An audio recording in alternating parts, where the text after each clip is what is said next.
Bismillahirrahmanirrahim. Hello again and again. Hello les fanophiles. Donc on est arrivé. Donc après on a étudié donc l'histoire ici de l'ECG, l'histoire de l'ECG. On a fait donc l'histoire de l'ECG.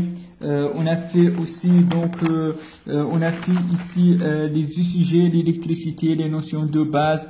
Comment il fonctionne, le galvanomètre, etc., les dépolarisation, la repolarisation. Aujourd'hui, on va faire une autre chose. On va parler donc on va commencer à faire donc les ECG normales. Donc les ECG, on va commencer par donc les ondes normales, etc., etc. Donc avant d'interpréter un ECG normal, par exemple, avant d'interpréter un ECG normal, il faut une chose très importante, c'est de vérifier ce qu'on appelle donc l'étalonnage. Par exemple ici donc l'étalonnage, on voit bien donc l'étalonnage ici c'est D 10 mm par millivolt. 10 mm par millivolt, c'est-à-dire l'amplitude, donc les amplitudes de l'eau les amplitudes de cette onde. Donc si il y a 10 mm ici par exemple, c'est-à-dire elle va mesurer 1 millivolt. Par exemple ici on a 5 mm, donc 0,5 millivolts, parce que chaque 10 mm égale 1 millivolt. Donc ici c'est une papier de ECG normal, donc un papier millimétrique qui enregistre l'ECG. Donc on voit donc un gros carreau, les grands carreaux ici, donc un gros carreau ici, un gros carreau et des petits carreaux. Donc c'est ça. Donc il faut vérifier l'étalonnage. Donc l'étalonnage, il faut donc dans les ordonnées, il faut 10 mm pour millivolts. Et dans les abscisses, donc on va donc il n'est pas bien visible ici, il est bien visible. Donc 25 mm par seconde. C'est-à-dire chaque seconde, il faut 25 mm. 25 mm pour chaque seconde. Il faut bien voir ça parce que parfois on a donc 50 mm pour seconde. Donc 50, c'est-à-dire elle va donc elle mesure fausse. Donc on voit que 50 pour seulement 1 seconde. Donc on voit une pseudo bradycardie ou une fausse bradycardie. On voit une fausse bradycardie. En réalité c'est parfois une tachycardie. On pense que c'est une bradycardie. Donc il faut toujours voir que c'est 25 mm par seconde et ici 10 mm par millivolt. 25 mm seconde, 10 mm par millivolt. Très important ces deux chiffres parce que pour l'interprétation parfois donc si on a donc 20 ici mm pour ou bien 5 mm égale 1 millivolt, donc 5 mm c'est 1 millivolt. Par exemple, une cardiomégalie ou bien une hypertrophie ventriculaire, on peut passer à côté si on voit pas ce 10 millivolts qui est échangé. Donc, premièrement, c'est de voir l'étalonnage ici. Donc, j'ai des 10 millivolts et 25 millivolts.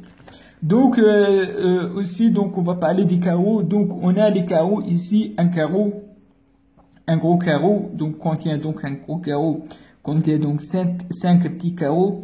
Donc un gros carreau égale donc 0,2 millisecondes. Par exemple, on a dit que 25 mm, c'est-à-dire 25 petits carreaux, ou bien 25 petits carreaux, c'est-à-dire 5 gros carreaux. 5 gros carreaux égale 1 seconde. Donc 5 gros carreaux égale seconde. 5 gros carreaux égale seconde. Et ici par exemple on va commencer par là. Donc 1, 2, 3, 4, 5. Donc 5 c'est une seconde. 5 égale 1 seconde. Donc une seconde, dans 1 seconde on a 5 grands carreaux. 5 gros carreaux en 1 seconde. Donc une minute, il y a donc dans une minute on a combien de carreaux?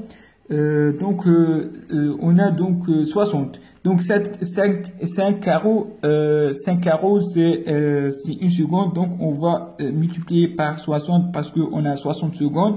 Donc la résultante c'est 300. Ce chiffre 300 est très important pour calculer donc le rythme cardiaque, parce que le rythme cardiaque c'est le battement par minute. Donc on va mesurer le nombre de carreaux. Donc ici entre les deux complexes QRS, on divise 300 par le nombre de ces petits carreaux.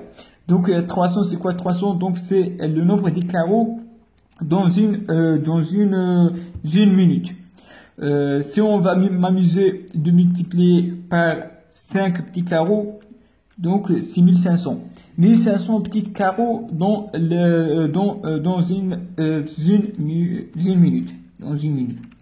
Donc c'est ça, c'est pratique. Donc un petit carreau, il y a donc dans un petit carreau, l'amplitude d'un petit carreau c'est 0,1 millivolts, petit carreau 0,1 millivolts. Et la durée, donc on a dit que la durée de grand carreau c'est 0,2 millisecondes. 0,2 millisecondes divisé par 5, donc 0,04 secondes. 0,04 secondes dans un petit carreau. Donc un petit carreau c'est 0,04 secondes et l'amplitude 0,1 millivolts. Donc c'est ça, c'est pour l'étalonnage donc en ECG. Donc c'est ça, c'est la première chose de vérifier l'étalonnage dans un ECG. Et les petits carreaux, les gros carreaux, c'est ça, c'est le première donc chose à faire.